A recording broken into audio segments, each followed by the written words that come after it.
Hello बच्चों, कैसे हो मेरे बेटा। आज की वीडियो कल की वीडियो का आगे का पार्ट है। कल मैंने आप लोगों को पढ़ाया था बेटा ग्राफ के बारे में, जिसमें मैंने आपको पढ़ाए थे पोजीशन टाइम ग्राफ। आज मैं पढ़ाने जा रहा हूं वेलोसिटी टाइम ग्राफ। आज की वीडियो कोई बहुत ज्यादा लंबी नहीं होगी। कारण क्या है, उसका रीजन यह है बेटा कि ग्राफ को 3 हिस्सों में बांट सकते हैं। पोजीशन टाइम ग्राफ आप ऑलरेडी कल पढ़ चुके हैं कल की वीडियो में। वेलोसिटी टाइम ग्राफ आज पढ़ाऊंगा। और फिर आता है ग्राफ की हेल्प से न्यूटन्स इक्वेशंस के प्रूफ करना, वो एक सेपरेट वीडियो बनाऊंगा। आगे बताने से पहले मैं एक बात आप लोगों को बता दूं, क्लास 11th के जो भी स्टूडेंट दुनिया के जिस भी कोने में बैठ करके देख रहे हैं, रेगुलर पढ़ाई कर रहे हैं, वो यदि मेरे इस चैनल का भरपूर फायदा उठाना चाहते हो तो मैं आप सबको एक ऑप्शन दे रहा हूं। अभी हमारी मुलाकात कब होती है बेटा? शाम को 4:15 बजे, जब मैं आप लोगों के पास आता हूं, पढ़ाता हूं, वीडियो भेज करके और चला जाता हूं। इसके बाद मेरे इस व्हाट्सएप नंबर पर आप लोग डाउट्स भेजते हो तो मुझे पता ही नहीं चलता कौन बच्चा है। हर बार मुझे दोबारा आइडेंटिटी पूछनी पड़ती है। तो मैं आपको एक सलाह दे रहा हूं। मैं आपको चाह रहा हूं कि सारे नोट्स प्रोवाइड करूं। मैं चाह रहा हूं कि आपको 24/7 सपोर्ट प्रोवाइड करूं। तो आप एक काम करो, इंडिविजुअली पूछने की बजाय अपनी क्लास के या अपनी जान पहचान के 8-8, 10-10 बच्चों का ग्रुप बना लीजिए और उस ग्रुप का नाम लिखिए क्लास 11th 2020। सुन लो ध्यान से, उसमें रिस्पॉन्ड करूंगा। क्लास 11th 2020 व्हाट्सएप पर ग्रुप बनाइए। मुझे उस ग्रुप में इस नंबर 7088441188 के साथ ऐड कर लीजिए। होने सारे क्लास 11th के बच्चे चाहिए, सिंसियर चाहिए, पढ़ने वाले चाहिए। जैसे ही ग्रुप बनेगा मैं तुरंत, मुझे एडमिन भी बना देना, मैं तुरंत उसके अंदर आपको जो ये चैप्टर चल रहे हैं या जो भी आगे चलेंगे, मैं आपको नोट्स पीडीएफ में प्रोवाइड करा दूंगा, बजाय आप उसे पेन से लिख रहे हो। साथ के साथ मैं आप लोगों को unsolved question, conceptual question, solved numerical सब प्रोवाइड करता रहूंगा। आपको घर के लिए होमवर्क भी देना चाह रहा हूं मैं।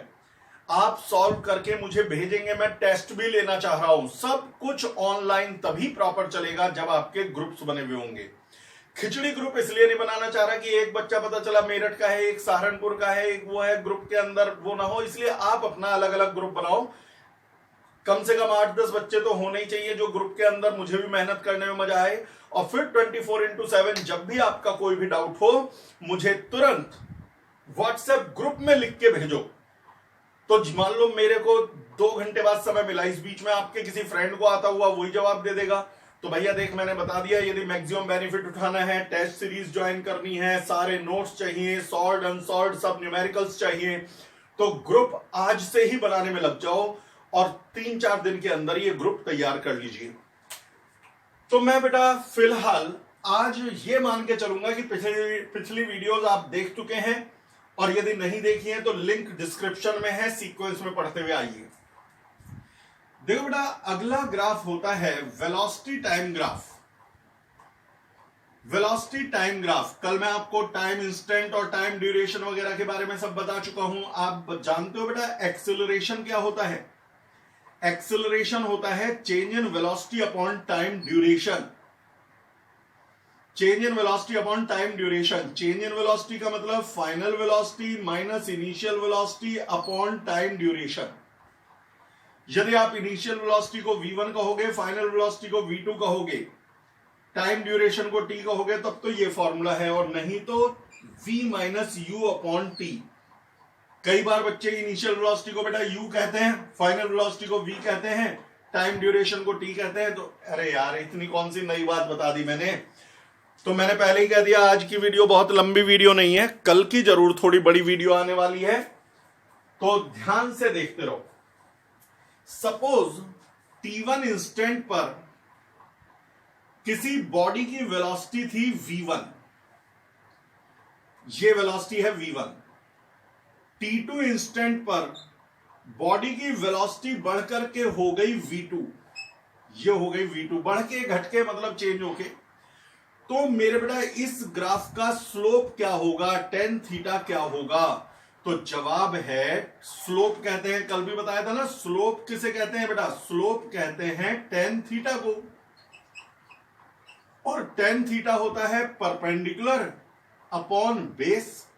अब खुद ही बताओ बेटा, ये है V2, ये है V1, यहां तक है V2, यहां तक है V1, तो ये साइड कितनी बचेगी? V2 minus V1। तो परपेंडिकुलर तो हो गया V2 माइनस V1। अब बेस कितना है?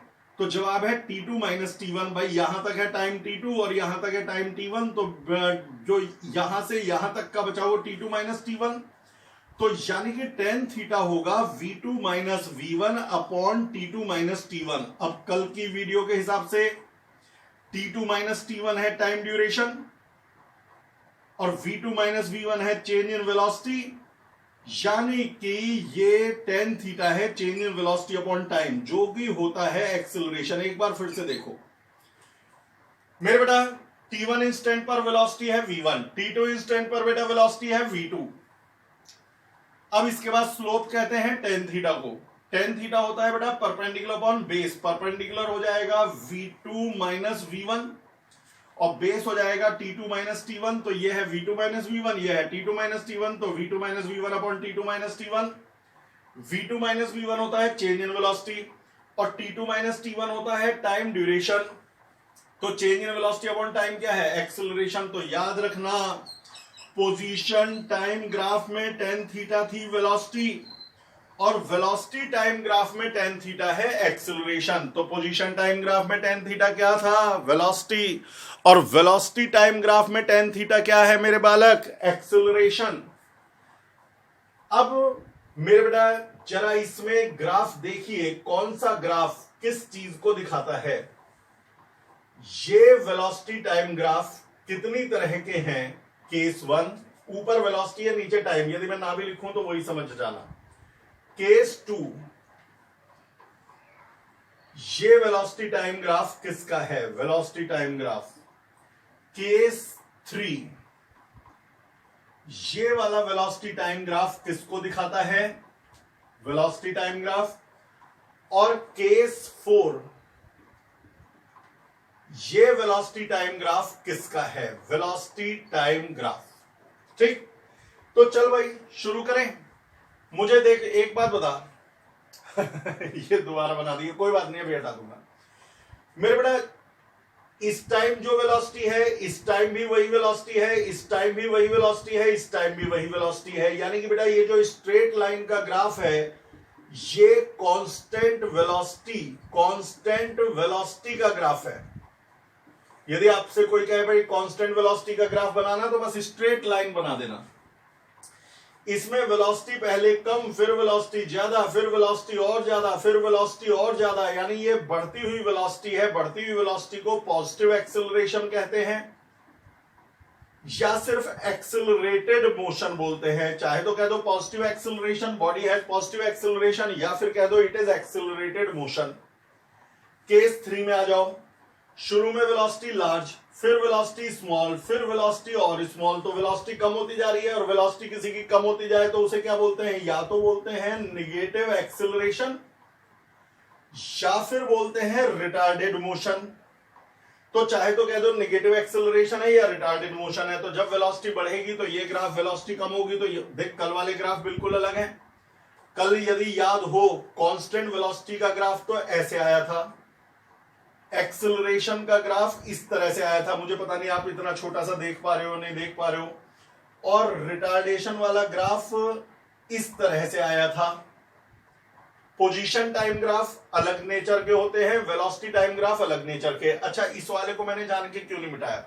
मान लो ये वेलोसिटी है 0, वेलोसिटी है 1, वेलोसिटी है 2, तो ये कांस्टेंट वेलोसिटी का ग्राफ है जिसकी वेलोसिटी लगातार 2 मीटर पर सेकंड है।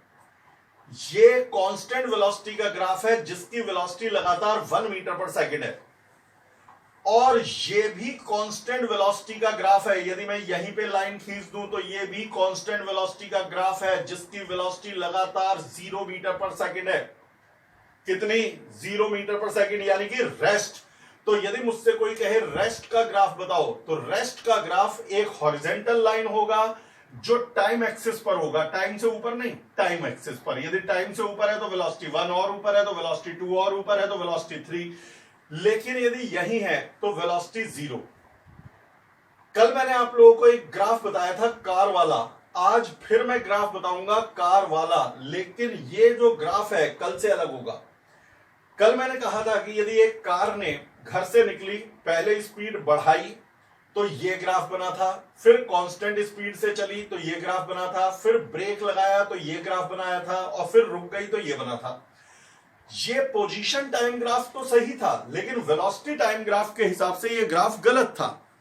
तो फिर वेलोसिटी टाइम ग्राफ के हिसाब से ग्राफ कैसा बनेगा मेरे बेटा? वेलोसिटी टाइम ग्राफ के हिसाब से यदि पहले कार ने स्पीड बढ़ाई तो ये ग्राफ, ये रहा पॉजिटिव एक्सेलरेशन, फिर कांस्टेंट वेलोसिटी से चली तो ये ग्राफ, फिर ब्रेक लगाया, रिटार्डेशन हुआ, नेगेटिव एक्सेलरेशन हुआ तो ये ग्राफ, और फिर ब्रेक लगा करके रुक गई तो ये लाइन मैंने टाइम एक्सिस पे ही बनानी है तो ये बना दी।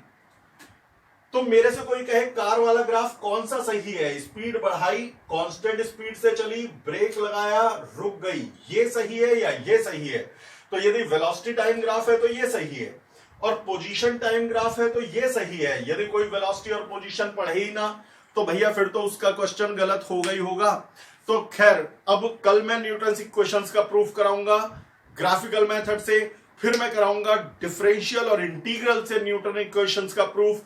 तो फिलहाल आज की छोटी सी वीडियो के लिए यहीं पे माफ कर देना, थोड़े से गले में गड़बड़ हो रही है तो आज यहीं रोक रहा हूं। कल मिलेंगे थोड़ी सी बड़ी वीडियो के साथ। फिलहाल के लिए बाय बाय।